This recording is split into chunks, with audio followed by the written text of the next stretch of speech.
ஹரி ஓம் ஸ்ரீ குருவேயோ நமக ஓம் குருவே சரணம். குரு வாழ்க, குருவே துணை. அனைவருக்கும் அடியனை நமஸ்காரங்கள். ஸ்ரீ ஹயக்ரீவர் ஜோதிட பயிற்சி வித்யாபீடம் ஆச்சாரியர் சந்திரசேகர்.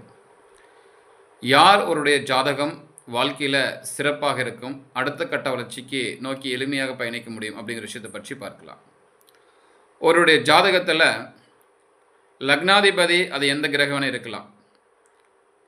லக்னாதிபதி கூட ஒளி கிரகமான சூரியனோ அல்லது சந்திரனோ சம்மந்தப்பட்டுச்சுன்னா அவங்களோட வாழ்க்கை கண்டிப்பாக நல்லா இருக்கும்.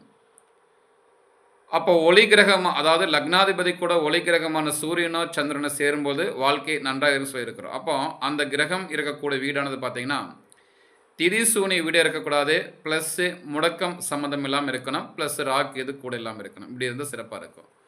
உதாரணத்துக்கு பாருங்கள், ஒரு கன்னி லக்னம், லக்னத்தில் புதன் ப்ளஸ் சூரியன். இப்போ லக்னாதிபதி பாருங்கள் ஏற்கனவே ரொம்ப ஸ்ட்ராங்காக இருக்கிறார், வலுவாக இருக்கிறார். அப்போ லக்னத்தில் புதன் பார்த்தீங்கன்னா ஆட்சி ப்ளஸ் உச்சம் ப்ளஸ் மூலத்திரிகோணம், அது போக பார்த்தீங்கன்னா திக்பலம் அடைகிறார், ரொம்ப விசேஷமான ஒரு தன்மையில் இருக்கிறார்.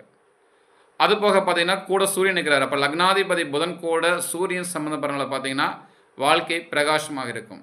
அப்போ இந்த கன்னி வீடானது திரிசூனி வீடு வரக்கூடாது, ப்ளஸ் முடக்கு வரக்கூடாது, ப்ளஸ் இந்த சூரியன் கூட புதன் அஸ்தங்கம் இல்லாமல் இருக்கணும். அது ரொம்ப முக்கியம், கவனித்து பார்க்கணும். ப்ளஸ் இந்த கிரகத்தை கூட ராகு அல்லது கேது சேராமல் இருக்கணும். அப்போ என்ன பண்ணணும், கன்னியில் சூரியன் புதன் சம்மந்தம் இருந்துச்சு அப்படின்னா வாழ்க்கை நல்லா இருக்கும். அந்த கன்னி வீடானது திரிசூனி வரக்கூடாது, முடக்கு வரக்கூடாது, அங்கே ராகுவோ அல்லது கேதுவோ சேரக்கூடாது. அது ரொம்ப நம்ம அவசியம் கவனிக்கணும். இது இல்லாமல் இருந்துச்சுன்னா வாழ்க்கை நல்லா இருக்கும். இன்னொரு உதாரணம் பாருங்கள், ஒரு சிம்ம லக்னம், லக்னத்துக்கு 10ஆம் இடமான ரிஷபத்தில் சூரியன் பார்த்தீங்கன்னா தன்னுடைய சுய நட்சத்திரமான கார்த்திகை அங்கே நிற்கிறார். அப்போ பாருங்கள், லக்னாதிபதியே சூரியன், அவரே ஒளிகிரகம் ஆகிட்டார். அப்போ இவருடைய வாழ்க்கை நல்லா இருக்கும். மேற்கொண்டு அந்த சூரியன் பாருங்கள் தன்னுடைய சுயமான சொந்த நட்சத்திரத்தில் நிற்கிறார். அப்போ மேற்கொண்டு இன்னும் வாழ்க்கை என்பது பலம் இருக்கும்.